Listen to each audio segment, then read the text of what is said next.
तो राष्ट्रपति का वर्णन हमारे संविधान के भाग 5 के अंतर्गत आता है। संविधान के भाग 5 में बेसिकली किसका वर्णन है? तो संघ यानी कि केंद्र का वर्णन है। और इसमें अनुच्छेद कितने हैं? तो अनुच्छेद 52 से लेकर 151 तक हैं। उसी में राष्ट्रपति का वर्णन है भाग 5 में। तो राष्ट्रपति से रिलेटेड जितने भी महत्वपूर्ण अनुच्छेद हैं ये हैं 52 से लेकर 61 तक। इसी में से एग्जाम में पूछे जाते हैं। तो चलिए सबसे पहले हम इन्हें देखते हैं। तो सबसे पहले हम राष्ट्रपति से रिलेटेड जितने भी बेसिक जानकारी है उसे ले लेते हैं। तो राष्ट्रपति भारत का प्रथम नागरिक कहलाता है। कई बार एग्जाम में पूछा गया है कि भारत का प्रथम नागरिक कौन होता है? तो वो राष्ट्रपति होता है। और राष्ट्रपति देश का संवैधानिक प्रधान होता है। राष्ट्रपति केवल नाम मात्र का कार्यपालिका का प्रमुख होता है। तो कार्यपालिका क्या होती है? जिस प्रकार संसद का काम कानून बनाना है, उसी प्रकार कार्यपालिका का काम उस कानून को एग्जीक्यूट करना है।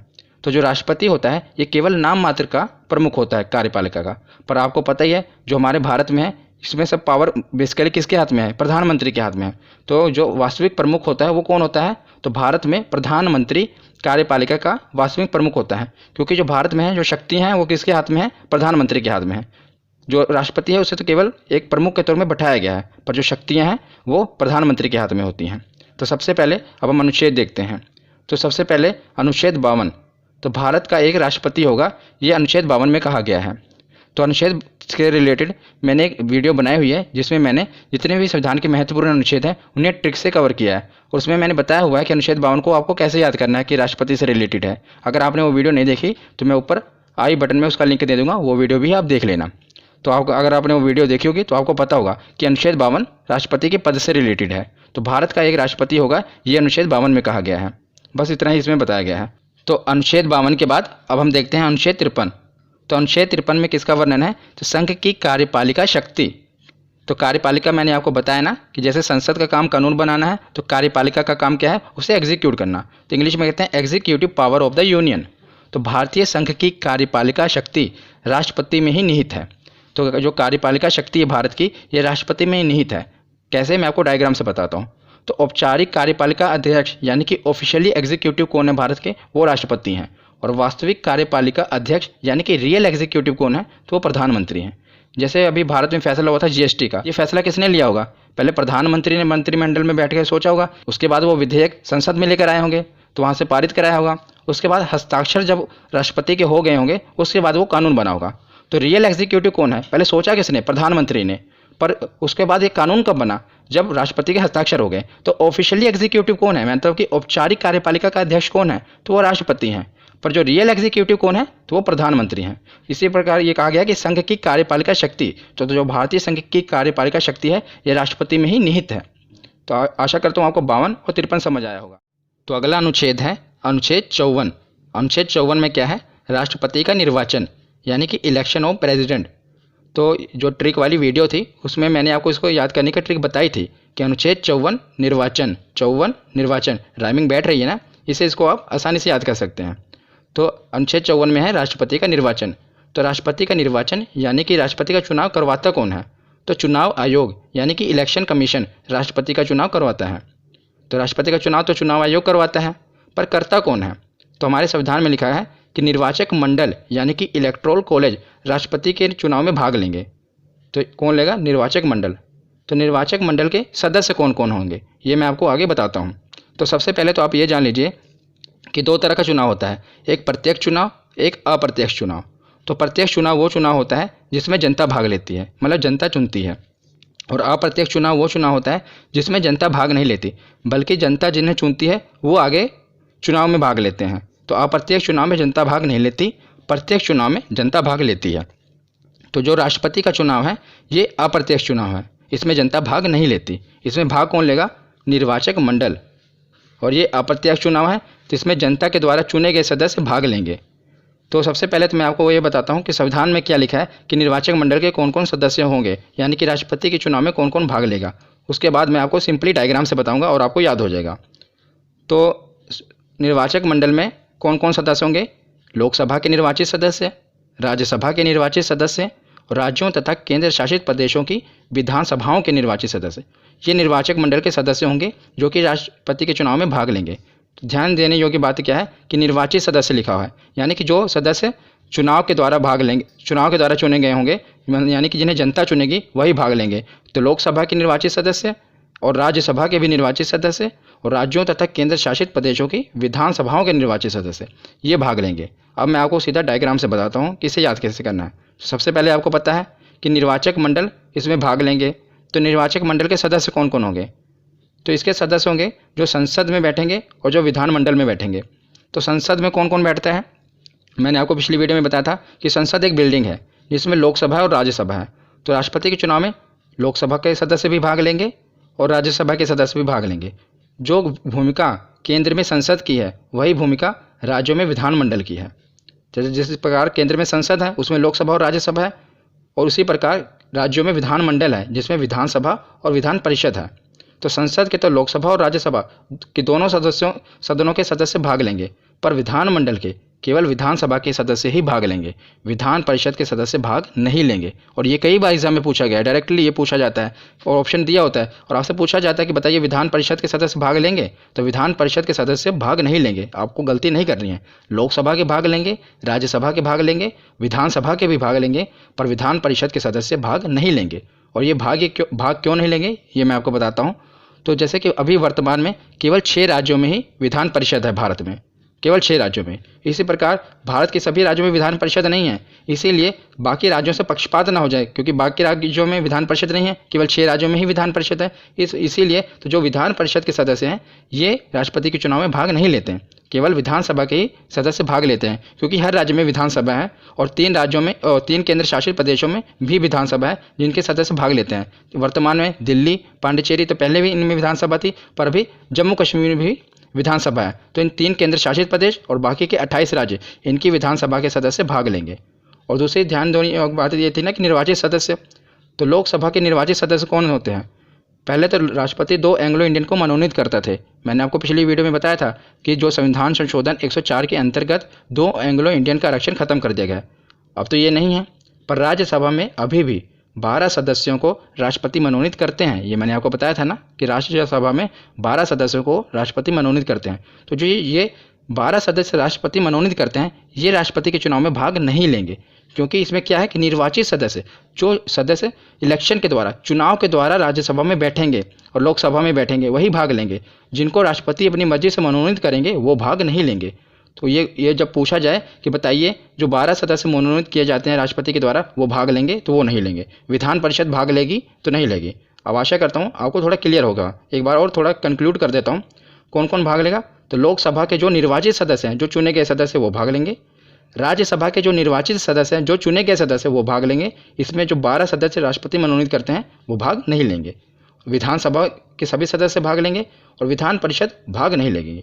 तो आशा करता हूँ ये आपको समझ आएगा। बहुत ही कन्फ्यूजिंग है, पर मैंने आपको डायग्राम से समझाया इसे। तो इससे अगला अनुच्छेद है अनुच्छेद 55। अनुच्छेद 55 में क्या है? राष्ट्रपति के निर्वाचन की रीति, यानी कि manner of election of president. ये तो हमने देख लिया कि राष्ट्रपति का चुनाव करवाएगा कौन? चुनाव आयोग। उसमें भाग कौन लेगा? निर्वाचक मंडल के सदस्य। पर राष्ट्रपति का चुनाव होगा कैसे, किस तरीके से होगा, ये इसमें बताया गया है। तो राष्ट्रपति का चुनाव एकल संक्रमणीय मत पद्धति द्वारा होगा। काफ़ी कन्फ्यूजिंग नाम है, पर अभी मैं आपको एग्जाम्पल समझाऊंगा, आपको समझ आ जाएगा। इंग्लिश में कहते हैं सिंगल ट्रांसफरेबल वोटिंग सिस्टम।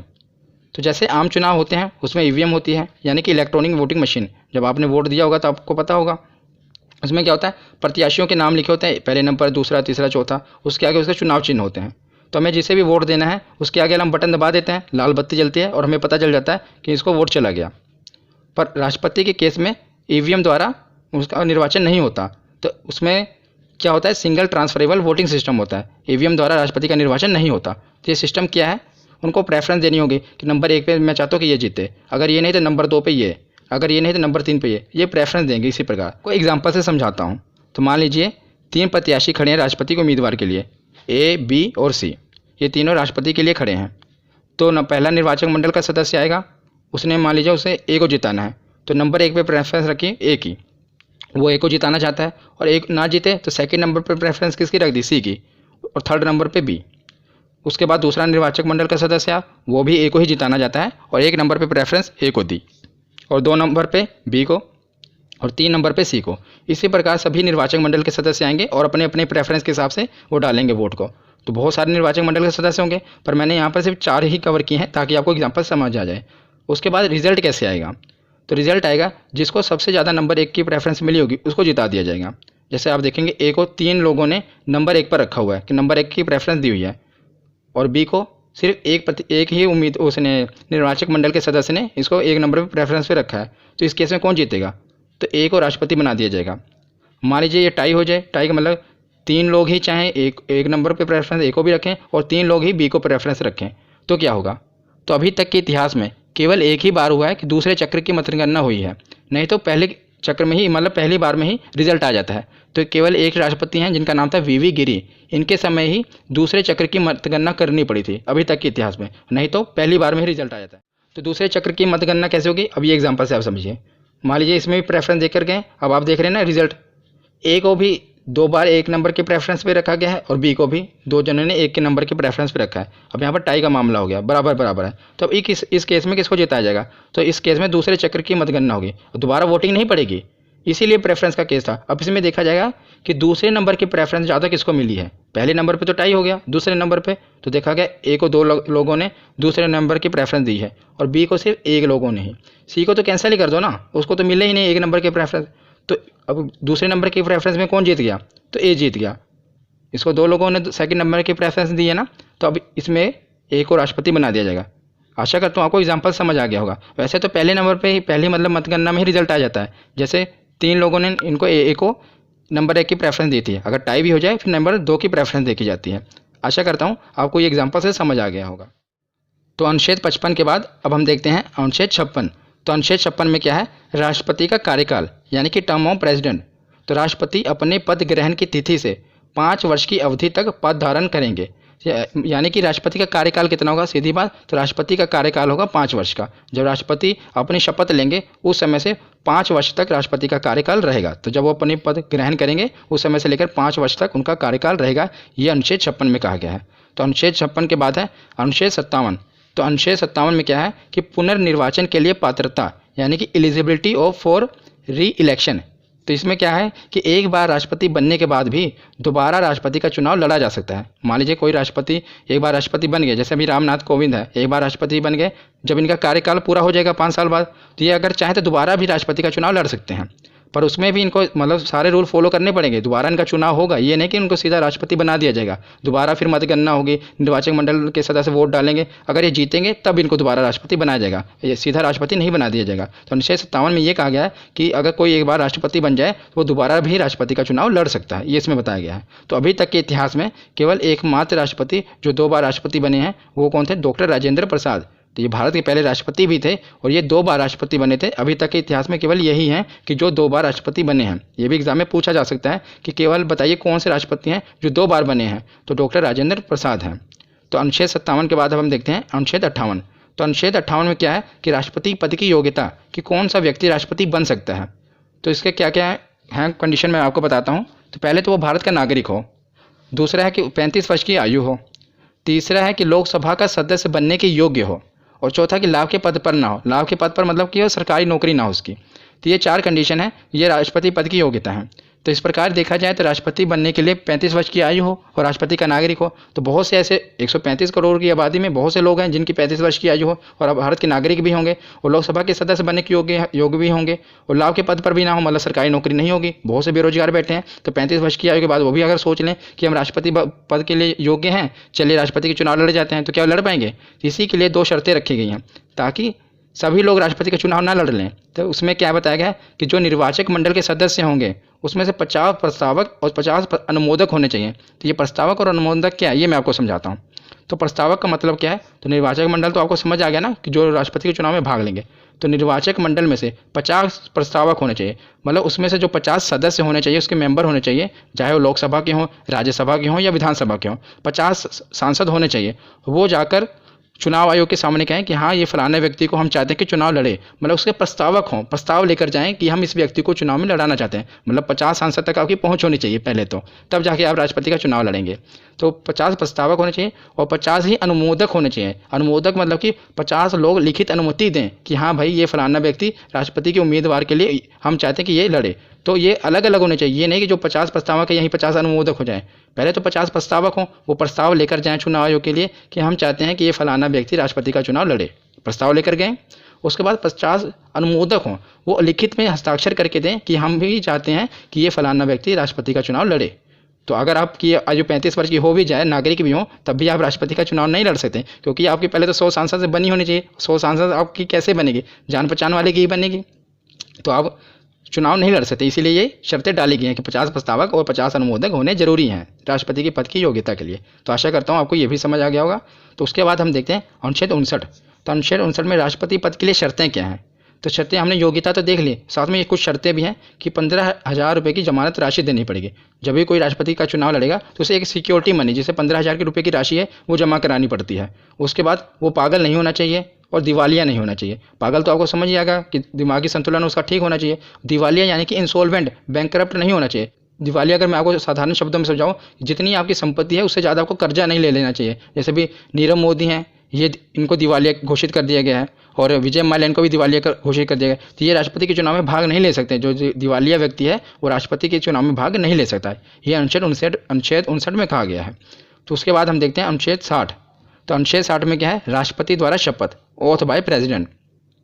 तो राष्ट्रपति को शपथ कौन दिलाता है। तो राष्ट्रपति को शपथ सुप्रीम कोर्ट के मुख्य न्यायाधीश यानी कि CJI दिलाते हैं, और उनकी अनुपस्थिति में सुप्रीम कोर्ट के वरिष्ठ न्यायाधीश शपथ दिलाते हैं। पहले तो सुप्रीम कोर्ट के मुख्य न्यायाधीश दिलाएंगे। मान लीजिए सुप्रीम कोर्ट के मुख्य न्यायाधीश किसी कारणवश नहीं है, उपस्थित नहीं है, तो उनकी अनुपस्थिति हो तो उस समय राष्ट्रपति को शपथ कौन दिलाएंगे। तो सुप्रीम कोर्ट के जो सबसे सीनियर जज है ना, वो राष्ट्रपति को शपथ दिलाएंगे।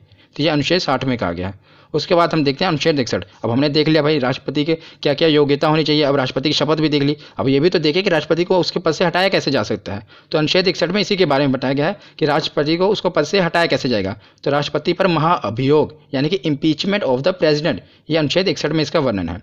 तो राष्ट्रपति पर महाअभियोग किस किस केस में लगाया जा सकता है। तो इसके मुख्यतः 2 केस हैं कि जब राष्ट्रपति किसी विदेशी राष्ट्र के प्रभाव में आ जाए, मतलब अपने राष्ट्र की जो दरकिनार करके किसी विदेशी राष्ट्र के प्रभाव में आ जाए, तब राष्ट्रपति पर महाभियोग लगाया जा सकता है। और संविधान का अतिक्रमण करने पर, मतलब अगर संविधान को ना माने वो राष्ट्रपति, उसके हिसाब से ना चले तब भी संविधान, तो उसको राष्ट्रपति पर महाभियोग लगाया जा सकता है। अगर वो किसी विदेशी राष्ट्र के प्रभाव में आ जाए या संविधान का अतिक्रमण करने पर राष्ट्रपति पर महाभियोग लगाया जा सकता है। ठीक है, ये तो हमको पता लग गया कि राष्ट्रपति पर महाभियोग कब लगाया जा सकता है। अब हम देखते हैं कि राष्ट्रपति पर महाभियोग लगाने की प्रक्रिया क्या है, कि कैसे उसको हटाया जा सकता है। तो संसद के किसी भी सदन द्वारा राष्ट्रपति पर महाभियोग लगाया जा सकता है। तो संसद के कौन कौन से सदन होते हैं, अगर आपने पिछली वीडियो देखी होगी तो आपको पता होगा कि संसद के 2 सदन होते हैं, एक है लोकसभा और दूसरा है राज्यसभा। तो किसी भी सदन द्वारा राष्ट्रपति पर महाभियोग लगाया जा सकता है, मतलब किसी भी सदन में राष्ट्रपति पर महाभियोग लगाने का प्रस्ताव पेश किया जा सकता है, चाहे वो राज्यसभा हो या लोकसभा हो। और महाअभियोग लगाने से पहले राष्ट्रपति को 14 दिन पहले लिखित सूचना देनी पड़ेगी, जिस पर सदन के 1/4 सदस्यों के हस्ताक्षर हों। ऐसे ही नहीं राष्ट्रपति पर महाभियोग लग जाएगा, पहले 14 दिन पहले उनको बताना पड़ेगा, भाई साहब आप पर महाभियोग लगने वाला है, और उस पर संसद के 1/4 सदस्यों के हस्ताक्षर भी, यानी कि 25% सांसद के हस्ताक्षर उस पर होने चाहिए कि राष्ट्रपति पर महाभियोग लगाना है। ऐसे नहीं कि किसी 2 सांसद को मन किया कि चलो भाई राष्ट्रपति को हटा दें तो महाभियोग लग जाएगा। कम से कम 25% सदस्य यानी कि 1/4 सदस्यों के हस्ताक्षर हों और 14 दिन पहले लिखित सूचना देनी पड़ेगी। तो मान लीजिए 14 दिन लिखित सूचना भी दे दी और हस्ताक्षर भी हो गए, तो उसके बाद संसद के जिस सदन में, किसी भी सदन में आपको पता है पेश किया जा सकता है। मैं लोकसभा से आपको बताता हूँ। मान लीजिए लोकसभा में पेश किया गया इसका प्रस्ताव कि राष्ट्रपति पर महाभियोग लगने वाला है, तो संसद के जिस सदन में प्रस्ताव पारित हुआ उस सदन के 2/3 सदस्य प्रस्ताव के बहुमत में हो, मतलब 2/3 सदस्य इसके फेवर में हो कि हाँ राष्ट्रपति पर महाभियोग लगाना है, बहुमत भी होना चाहिए। जब उसके बाद जब लोकसभा में ये पास हो गया है 2/3 बहुमत से, उसके बाद जब ये राज्यसभा में जाए तो राज्यसभा में भी 2/3 बहुमत से ये पास होना चाहिए, तब जाकर राष्ट्रपति को उसके पद से हटाया जा सकेगा। तो आशा करता हूँ आपको समझ आ गया होगा कि महाभियोग लगाने से पहले 14 दिन पहले सूचना देनी पड़ेगी और 1/4 सदस्यों के उस पर हस्ताक्षर हो। उसके बाद अगर ये लोकसभा में पेश हो प्रस्ताव तो 2/3 इसके बहुमत में हो, उसके बाद राज्यसभा में भी 2/3 बहुमत हो, तब जाकर राष्ट्रपति को उसके पद से हटाया जा सकेगा। ये थी राष्ट्रपति की महाभियोग की प्रक्रिया। तो अब हमने राष्ट्रपति के रिलेटेड जितने भी महत्वपूर्ण अनुच्छेद थे उन्हें कवर कर लिया। अब हम देखते हैं राष्ट्रपति के अधिकार और शक्तियाँ। तो सबसे पहले देखते हैं नियुक्ति संबंधी अधिकार। तो राष्ट्रपति बहुत से लोगों की नियुक्ति करते हैं, आपको पता ही होगा। तो नियुक्ति संबंधी अधिकार राष्ट्रपति के पास है। तो कुछ मैं आपको बता देता हूँ जो मेनली एग्जाम में पूछे जाते हैं। जैसे कि प्रधानमंत्री की नियुक्ति कौन करता है, राष्ट्रपति। प्रधानमंत्री की सलाह पर जो मंत्री परिषद होता है उसकी नियुक्ति भी राष्ट्रपति करता है। सर्वोच्च न्यायालय, उच्च न्यायालय के मुख्य न्यायाधीशों की नियुक्ति भी राष्ट्रपति करता है। भारत के नियंत्रक एवं महालेखक परीक्षक की नियुक्ति भी राष्ट्रपति द्वारा की जाती है और राज्यपाल की नियुक्ति भी राष्ट्रपति द्वारा की जाती है। और भी कई लोग हैं जिनकी नियुक्ति राष्ट्रपति द्वारा की जाती है, पर ये कुछ मेन थे जो मैंने आपको बताया। तो उसके बाद हम देखते हैं विधायी शक्तियाँ, यानी कि कानूनी शक्तियाँ कौन कौन सी हैं राष्ट्रपति के पास। तो राष्ट्रपति के हस्ताक्षर के बिना कोई विधेयक कानून नहीं बनता, ये तो आपको पता ही होगा। चाहे लोकसभा में बिल पास हो जाए, उसके बाद राज्यसभा में पास हो जाए, पर जब तक राष्ट्रपति के उसके हस्ताक्षर न हो जाए वो बिल कानून नहीं बनेगा। इसीलिए ये कानूनी शक्ति है राष्ट्रपति के बाद कि राष्ट्रपति के हस्ताक्षर के बिना कोई विधेयक कानून नहीं बनता। और राष्ट्रपति को दोनों सदनों के संयुक्त अधिवेशन बुलाने का अधिकार है। ये मैंने आपको कई बार बताया कि संयुक्त अधिवेशन क्या होता है। मान लीजिए कोई जो बिल है बहुत ही इंपॉर्टेंट है और उस पर देरी की गुंजाइश नहीं है, तो क्या किया जाता है कि राष्ट्रपति जो है लोकसभा और राज्यसभा के सदस्यों को संयुक्त अधिवेशन बुला लेता है और उस पर बिल पर चर्चा की जाती है। ठीक है। और लोकसभा को भंग करने संबंधी अधिकार भी राष्ट्रपति के पास है। ठीक है। और संसद में निम्न विधेयक को पेश करने से पहले राष्ट्रपति की सहमति आवश्यक है। मतलब कुछ विधेयक हैं जो नीचे हैं लिखे गए हैं, मैं आपको बताता हूँ। इस पर राष्ट्रपति इसको पेश करने से पहले राष्ट्रपति की जो सहमति है ये आवश्यक है। तो सबसे पहले कौन सा विधेयक? धन विधेयक। धन विधेयक को मैंने आपको विस्तार से बताया हुआ है, वीडियो में आप देख लेना, महत्वपूर्ण अनुच्छेद वाली। उसके बाद है कि नए राज्यों के निर्माण और वर्तमान राज्यों के क्षेत्र सीमाओं या नामों में परिवर्तन करना है। इसके संबंधी में अगर कोई विधेयक है तो उससे पहले राष्ट्रपति की सहमति आवश्यक है कि कोई नया राज्य है उसका निर्माण किया जा रहा है या उसके क्षेत्र में परिवर्तन किया जा रहा है, नाम में परिवर्तन किया जा रहा है, उससे पहले भी अगर ये बिल संसद में पेश किया जा रहा है तो राष्ट्रपति की सहमति आवश्यक है। और संचित निधि में व्यय करने वाले विधेयक भी, विधायक नहीं यहाँ पर विधेयक आएगा, तो संचित निधि में व्यय करने वाले विधेयक भी जो हैं उसके भी राष्ट्रपति की सहमति आवश्यक है। तो संचित निधि क्या होते हैं? ये बेसिकली वो पैसा होता है जो हम सरकार को टैक्स देते हैं और सरकार कर्ज वगैरह लेती है ना, तो उसे जिस कोष में जमा कराया जाता है उसे संचित निधि कहा जाता है। तो अगर संचित निधि से कुछ व्यय भी करना है, उसके रिलेटेड कोई विधेयक आ रहा है तो वो भी सबसे पहले राष्ट्रपति से उसके मतलब परामर्श सहमति उसकी आवश्यक है। तो ये थी कुछ विधायी और कानूनी शक्तियाँ राष्ट्रपति की। तो उसके बाद हम देखते हैं कि संसद के सदस्यों को मनोनीत करने का अधिकार। तो राष्ट्रपति के पास संसद के सदस्यों को मनोनीत करने का अधिकार भी है। तो राष्ट्रपति राज्यसभा में 12 सदस्यों को मनोनीत करते हैं। ये तो मैंने आपको बताया है कि राष्ट्रपति जो है राज्यसभा में 12 सदस्यों को मनोनीत करते हैं। और पहले लोकसभा में 2 आंग्ल भारतीय समुदाय के व्यक्तियों को भी मनोनीत करते थे, पर यह प्रावधान अब आरक्षण खत्म कर दिया गया है। किसके तहत खत्म किया गया है? तो संविधान संशोधन 104 के अंतर्गत एंग्लो इंडियन का आरक्षण अब खत्म कर दिया गया है। अब ये इनको राष्ट्रपति मनोनीत नहीं करेंगे। उसके बाद हम देखते हैं कुछ राजनीतिक शक्तियाँ। तो दूसरे देशों के साथ कोई भी समझौता या संधि राष्ट्रपति के नाम से ही की जाती है। अगर दूसरे देशों से कोई समझौता किया जाता है तो किसके नाम से की जाती है? तो राष्ट्रपति के नाम से ही की जाती है। मतलब उसके बाद उसके ऊपर राष्ट्रपति के हस्ताक्षर होते हैं।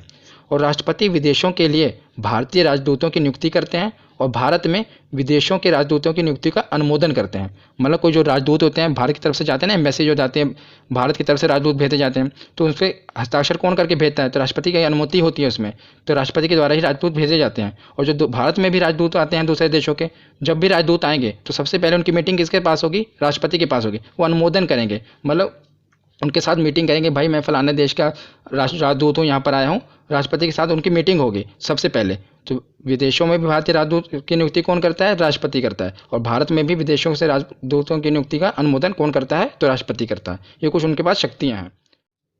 उसके बाद अगला अधिकार है सैन्य शक्तियाँ। तो बिना राष्ट्रपति के हस्ताक्षर के किए किसी देश से युद्ध ना तो शुरू किया जा सकता है और ना ही खत्म किया जा सकता है। तो अगर राष्ट्रपति हस्ताक्षर ना करे तब तक किसी भी देश के साथ युद्ध नहीं किया जा सकता। अगर मान लीजिए हस्ताक्षर कर दिए और युद्ध शुरू हो गया तो जब तक राष्ट्रपति ना कह दे, हस्ताक्षर ना कर दे, तब तक युद्ध को खत्म भी नहीं किया जा सकता। ये राष्ट्रपति के पास पावर है। और सैन्य बलों की सर्वोच्च शक्ति राष्ट्रपति में सन्निहित है। तो राष्ट्रपति में क्या है? सन्निहित है सैन्य बलों की सर्वोच्च शक्तियाँ। तो ये क्या क्या है मैं आपको बताता हूँ, ये डायग्राम से आपको समझाता हूँ। तो जैसे भी भारत में 3 सेना है, थल सेना, वायु सेना और जल सेना। तो ये किसकी बात मानेंगे? इनको ऑर्डर कौन देगा? मान लीजिए कोई युद्ध की कंडीशन आ गई, युद्ध हो रहा है भारत का किसी के साथ, तो थल सेना, वायु सेना और जल सेना, इन तीनों को कौन ऑर्डर देगा? तो chief of defence staff CDS, ये कौन है इस समय? विपिन रावत, ये इनको आदेश देंगे। और इनके ऊपर कौन है? तो रक्षा मंत्री है, रक्षा मंत्री CDS को आदेश देंगे। और रक्षा मंत्री से ऊपर कौन है? तो राष्ट्रपति। तो जब तक राष्ट्रपति ना कहते युद्ध तो नहीं शुरू हो सकता ना। तो सबसे ऊपर कौन है?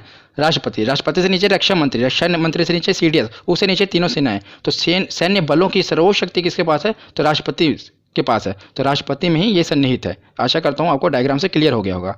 तो हमने सैन्य शक्तियाँ देख ली। अब उसके बाद हम देखते हैं क्षमादान की शक्ति। तो संविधान के अनुच्छेद 72 के अंतर्गत राष्ट्रपति किसी भी अपराधी के दंड को क्षमा कर सकते हैं। तो राष्ट्रपति के पास सबसे बड़ी शक्ति तो यही है, अनुच्छेद 72 के अंतर्गत उनको प्रदान है कि राष्ट्रपति की किसी की भी सज़ा को माफ़ कर सकते हैं, चाहे वो फांसी की ही सज़ा क्यों ना हो जाए।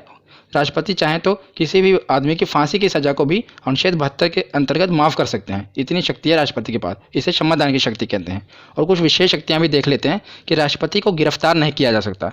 जब तक राष्ट्रपति अपने पद पर हैं उनकी गिरफ्तारी नहीं हो सकती। और राष्ट्रपति पर फौजदारी मुकदमा यानी कि क्रिमिनल केस भी नहीं चलाया जा सकता।